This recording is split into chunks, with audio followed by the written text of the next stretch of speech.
میڈسٹینڈ اپنی بیماری کو سمجھیے۔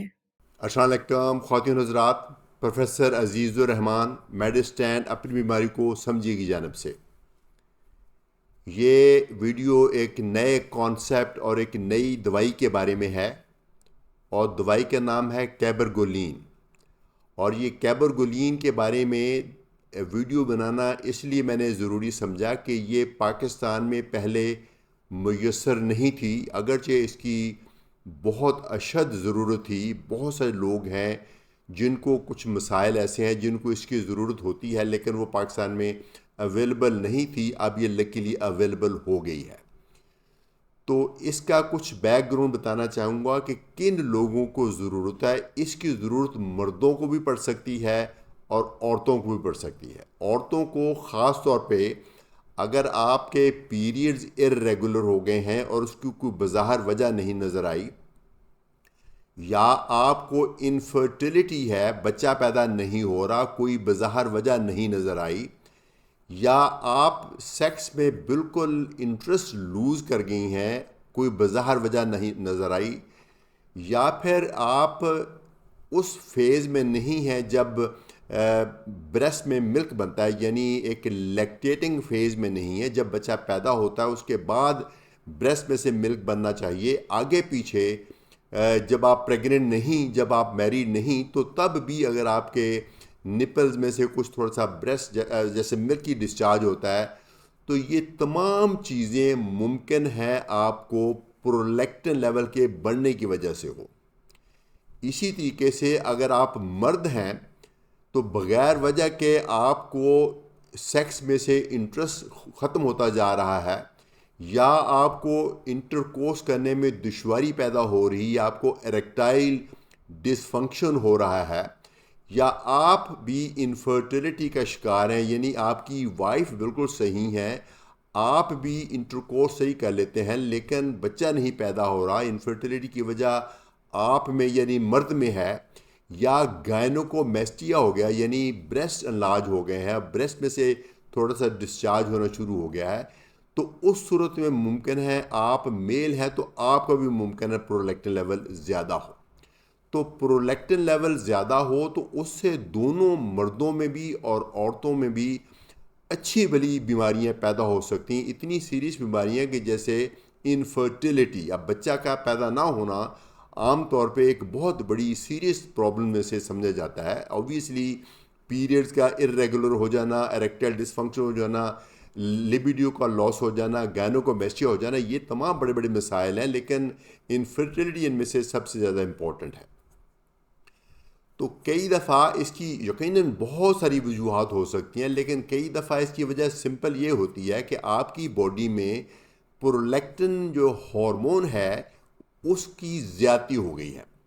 تو یہ کیسے زیادتی ہو جاتی ہے، تو کچھ تھوڑا سا آپ کو اس کا بیک گراؤنڈ سمجھنا پڑے گا کہ پرولیکٹن آتا کہاں سے، بنتا کہاں سے ہے، اور کیسے یہ ریلیز ہوتا ہے۔ پہلے میں یہ بتا دوں کہ پرولیکٹن ہماری باڈی میں صرف ان مدرز کو چاہیے ہوتا ہے جو بریسٹ فیڈ کر رہی ہیں، یعنی پریگننسی کے بعد بریسٹ فیڈ کرنے کی وجہ سے آپ کو ملک پروڈکشن کے لیے پرولیکٹن چاہیے ہوتا ہے۔ باقی تمام زندگی عورتوں کو پرولیکٹن کی ضرورت نہیں، اور مردوں کو بھی پرولیکٹن کی ضرورت نہیں، لیکن چونکہ پرولیکٹن کو بنانے کا نظام باڈی میں موجود ہے، وہ ہمارا جو پچوٹری گلینڈ ہے، اس میں تصویر میں دکھا رہا ہوں، اوپر ہائپوتھیلمس ہے، ہائپوتھیلمس کے نیچے پچوٹری گلینڈ ہے، اور پچوٹری گلینڈ جو ہے ہمارے برین اور پوری باڈی کے بیچ میں ایک قسم کا ایک کوآرڈینیٹر ہے، جو برین کے جو سگنلز ہیں وہ ہارمونز میں کنورٹ کر کے پوری باڈی کو وہ ریگولیٹ کرتے ہیں۔ تو جو ہائپوتھیلمس ہے وہ ڈوپامین بناتا ہے، اور وہ ڈوپامین کیا کرتی ہے، جا کے انٹیریئر پیچوٹری میں جو لیکٹوگراف سیلز ہوتے ہیں جو پرولیکٹن بناتے ہیں، وہ ان کی عادت ہے کہ وہ ہر وقت پرولیکٹن بنائے جا رہے ہوتے ہیں۔ تو چونکہ ہمیں ہر وقت نہیں چاہیے، چونکہ نہیں چاہیے، تو ہر وقت جو ہائپوتھیلمس ہے وہ ڈوپامین بنا کے، ڈوپامین کے تھرو جو لیکٹوگرافس ہیں، وہ سیل جو پرولیکٹن بناتے ہیں، اس کو بریکیں لگا کے رکھتے ہیں۔ تو صرف اس وقت وہ بریکیں ریلیز ہوتی ہیں جب وہ بریسٹ فیڈنگ کی فیز ہوتی ہے۔ تو باقی ہر وقت وہ بریکیں لگا کے رکھتے ہیں، لیکن کبھی کبھار یہ میکینزم فیل ہو جاتا ہے۔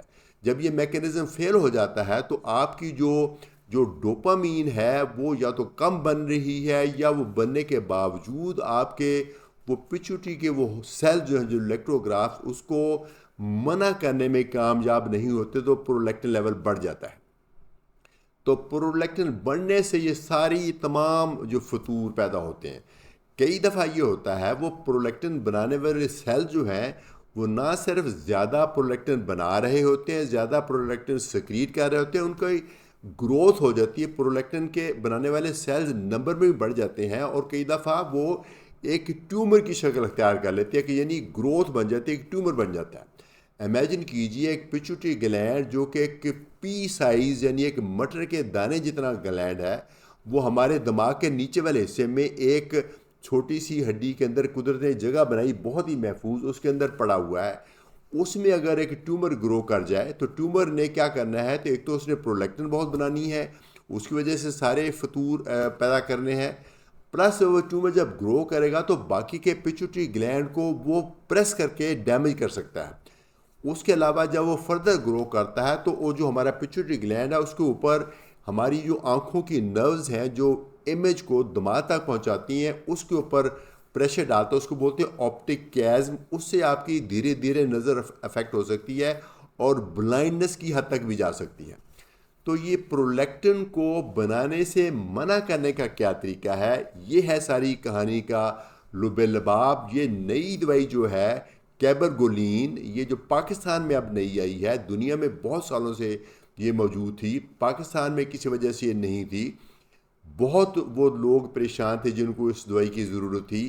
اب یہ دوائی پاکستان میں آ گئی ہے۔ تو یہ کیا کام کرتی ہے، جو کام ڈوپامین نے کرنا ہوتا ہے تو یہ کام وہی اس سے کہیں بڑھ کر کرتی ہے، یعنی اس کو ہم بولتے ہیں ٹیکنیکلی ڈوپامین ریسیپٹر ایگونسٹ، یعنی جو کام ڈوپامین نے کرنا ہے وہی کام کرے گی، لیکن اس کی پوٹینسی بہت زیادہ ہے۔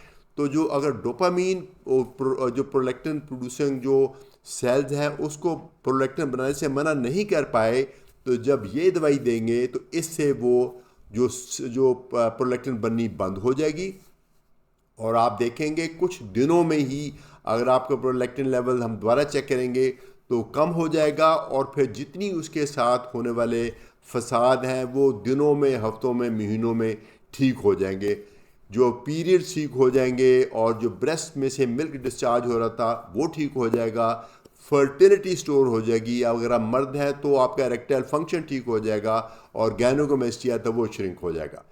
اور اس سے بھی کہیں انٹرسٹنگ بات یہ ہے کہ اگر وہ ٹیومر ہے آپ کے پچوٹری گلینڈ میں، پرولیکٹینوما، وہ بھی ریگریس ہو جائے گا۔ امیجن کیجئے کہ دوائی جو سمپل ایک دوائی ہے، وہ کیمو تھراپی نہیں، وہ کوئی بہت زہریلی دوائی نہیں ہے، وہ آپ کے جو پرولیکٹینوما ہے اس کو آہستہ آہستہ شرنک کر کے ختم بھی کر سکتی ہے۔ 95% کیسز میں وہ چونکہ وہ تقریباً وہ کامیاب ہے پرولیکٹینوما میں۔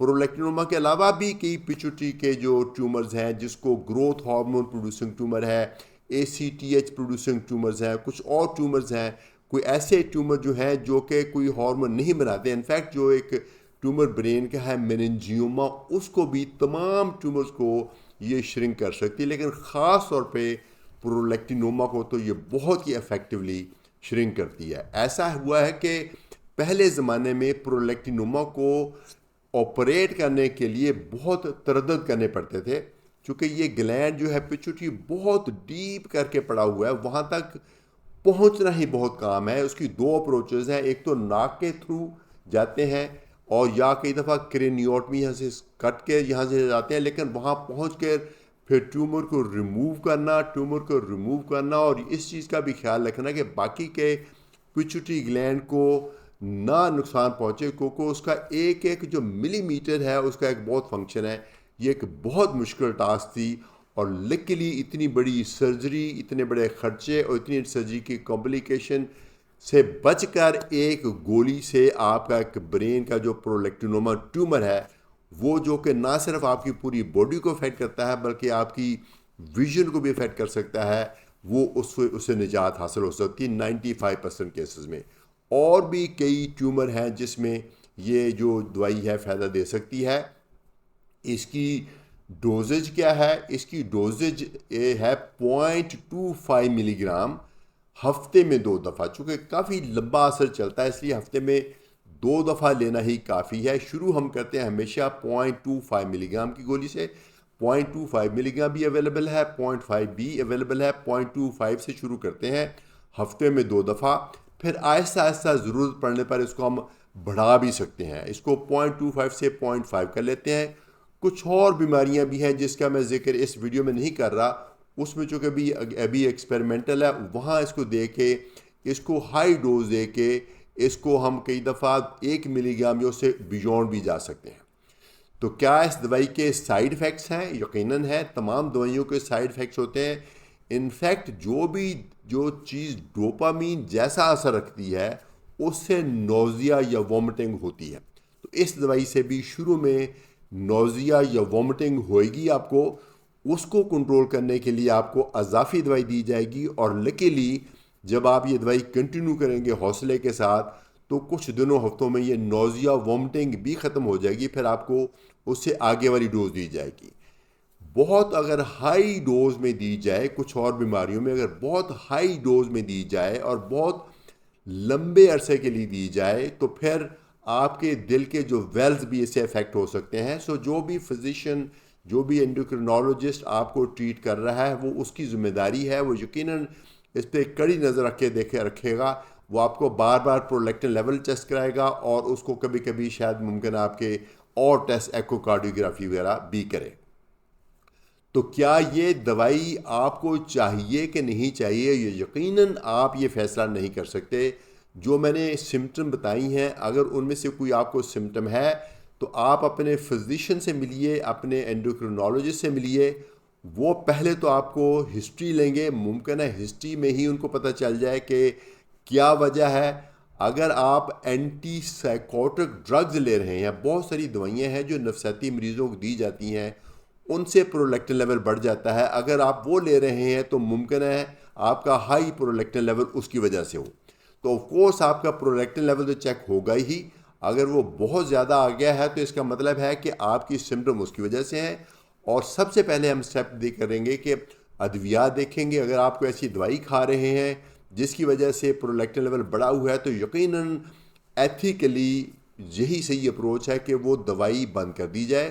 اور لکیلی ہمارے پاس اب ان کے الٹرنیٹیوز بھی آ گئے ہیں، ان میں سے ایسی دوائیاں آ گئی ہیں جو کہ وہی آپ کی انگزائٹی کو، ڈپریشن کو کنٹرول کرتی ہیں، لیکن پرولیکٹن لیول نہیں بڑھاتی یا اتنا نہیں بڑھاتی جتنی یہ ہماری پرانی طرز کی دوائیاں بڑھاتی تھیں۔ تو وہ پہلا اسٹیپ وہ کریں گے۔ اگر وہ نہیں ہے تو پھر آپ کا پرولیکٹن لیول کیوں زیادہ ہے، اس کی سرچ کرنے کے لیے پہلا ٹیسٹ جو ہوتا ہے وہ پیچوٹری کا آپ کا MRI ہوگا اسپیشل طریقے سے۔ اگر وہاں پہ ایک ٹیومر نکلا ہے، اگر وہ 1 سینٹی میٹر سے چھوٹا ہے تو اس کو مائکرو ایڈینوما کہتے ہیں، اگر 1 سینٹی میٹر سے بڑا تو میکرو ایڈینوما کہتے ہیں۔ دونوں صورتوں میں آپ کی بیماری کی اصل وجہ پکڑی گئی ہے۔ اگر وہ پیچوٹری کا MRI نارمل نکلتا ہے تب بھی آپ کی جو پرولیکٹن وہ پیچوٹری سے آ رہی ہے، تو ان دونوں صورتوں میں آپ کو یہ دوائی کیبرگولین فائدہ دے سکتی ہے۔ اس کی ڈوز آپ کے جو ایکسپیرینس فزیشین بتائیں گے اور وہ مانیٹر کریں گے۔ پلیز آپ خود سے فیصلہ نہیں کریں، کیونکہ یہ بہت ٹیکنیکل قسم کی دوائی ہے۔ یہ اس کے ساتھ جو مسائل سائیڈ ایفیکٹس بھی ہیں، آپ خود فیصلہ نہیں کر سکتے۔ اپنے ڈاکٹر سے ملیے۔ اگر آپ نے یہ ویڈیو سنی ہے اور آپ کو لگتا ہے کہ آپ کی وجہ سے لنک ہو سکتی ہے تو آپ یقیناً ایک لیڈ دے سکتے اپنے فزیشین کو کہ میں نے یہ بات سنی، شاید کہیں میرا پرولیکٹن لیول تو نہیں زیادہ، تو وہ اگر ان کے ذہن میں ادروائز نہیں آیا تو آپ کا وہ پرولیکٹن لیول کرائیں گے، اور پرولیکٹن لیول زیادہ نکل آیا تو اگر آپ دوائی کوئی نہیں تو آپ کا پیچوٹری کا MRI کرائیں گے۔ کئی دفعہ یہ ہارمون دماغ کے علاوہ باڈی میں کسی اور جگہ سے بھی آ سکتا ہے۔ وہ کچھ کیسز میں ہمیں پوری باڈی کی اسکیننگ کرنی پڑتی ہے وجہ ڈھونڈنے کے لیے، لیکن لکیلی ایک نعمت کے طور پہ ایک دوائی آ گئی ہے جو کہ کیمو تھراپی بھی نہیں، بہت مہنگی بھی نہیں، انجیکشن بھی نہیں، گولی کی صورت میں ڈیلی بھی نہیں کھانی، ہفتے میں 2 دفعہ کھانی ہے۔ 0.25 ملی گرام 2 دفعہ کھانے کے بعد کھانی چاہیے تاکہ الٹی نہ آئے، اور پھر اس کے بعد ضرورت پڑے تو 0.5 اس سے آگے آف کورس آپ کا جو فزیشین بتائے گا. یہ کھاتے رہیں گے تو انشاءاللہ فوری طور پر آپ کا پرولیکٹن لیول صحیح ہو جائے گا. اور اس کے ساتھ ایسوسیٹڈ جتنے بھی مسائل میں نے بتائے ہیں, انفرٹیلیٹی ہے, یا آپ کا پیریڈز ریگولر ہیں, یا آپ کے بریسٹ میں سے ملک ڈسچارج ہو رہا ہے, یا لاس آف لیبیڈو ہے, یا آپ مرد ہیں اور آپ کا اریکٹائل ڈسفنکشن ہے, یا آپ مرد ہونے کی صورت میں آپ کا انفرٹیلیٹی ہے, تو تمام چیزوں کا حل ایک گولی کی صورت میں جو کہ آپ نے ہفتے میں 2 مرتبہ کھانی ہے. میں سمجھتا ہوں کہ اس کو کسی بھی لحاظ سے ایک نعمت سے کم نہیں کہا جائے گا. یہ ایک بہت بڑی نعمت ہے. وہ لوگ جو ان بیماریوں کا شکار ہیں ان سے پوچھیں کہ ان کی زندگی کس طریقے سے امپروو ہوتی ہے اس دوائی کے ساتھ. مجھے امید ہے کہ یہ ویڈیو آپ کو بہت یوزفل لگی ہوگی. اگر لگی ہے تو پلیز اس کو لائک کیجئے, اس کو شیئر کیجئے, کیونکہ وہ لوگ جن کو ان کی ضرورت ہے ان تک یہ انفارمیشن پہنچے اور وہ اپنے فزیشین کے پاس جائیں اور یہ دوائی کھائیں اور ان کو بھی فائدہ ہو اور آپ کو بھی ثواب ملے. اور میں سمجھتا ہوں اس نیکی میں شاید کچھ تھوڑا سا ایسا مجھے بھی مل جائے. بہت شکریہ کے ساتھ اجازت چاہوں گا. پروفیسر عزیز الرحمان, میڈ اسٹینڈ, اپنی بیماری کو سمجھے کی جانب سے.